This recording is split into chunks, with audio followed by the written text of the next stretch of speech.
Voici, je fais toutes choses nouvelles. Bien-aimés frères et sœurs, Dieu a voulu que nous clôturions cette année avec cette parole, afin de nous rappeler qu'il fait toutes choses nouvelles, et qu'en terminant ce temps, nous puissions nous reposer dans ce que Dieu promet et dans ce qu'il a déclaré depuis son trône éternel. La parole de Dieu dit dans le livre de l'Apocalypse, chapitre 21, versets 1 à 5.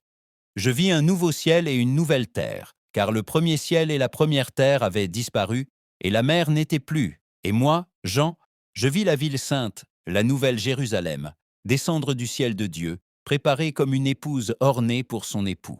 Et j'entendis du ciel une voix forte qui disait : Voici le tabernacle de Dieu avec les hommes. Il habitera avec eux, ils seront son peuple. Et Dieu lui-même sera avec eux comme leur Dieu. Dieu essuiera toute larme de leurs yeux, et il n'y aura plus de mort, ni de deuil, ni de cri, ni de douleur, car les premières choses ont disparu. Et celui qui était assis sur le trône dit : Voici, je fais toutes choses nouvelles.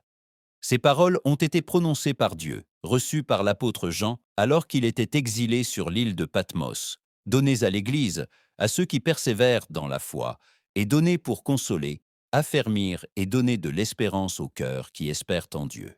Dieu annonce que les premières choses ont disparu, et il ne parle pas de destruction pour effrayer, mais de restauration pour consoler, car Dieu promet d'habiter avec son peuple, d'essuyer toute larme et d'ôter la douleur. Et Dieu lui-même déclare avec autorité et fidélité : Voici, je fais toutes choses nouvelles. Avec cette parole, nous clôturons l'année, nous clôturons avec espérance, nous clôturons avec consolation et nous clôturons avec la certitude qu'en Dieu rien ne reste inachevé, confiant qu'en terminant cette année, nous pouvons nous reposer dans cette promesse vivante et véritable. Dieu est avec nous, Dieu fait toutes choses nouvelles, et en Dieu il y a la vie, la paix et l'espérance. L'écho de la voix de Dieu.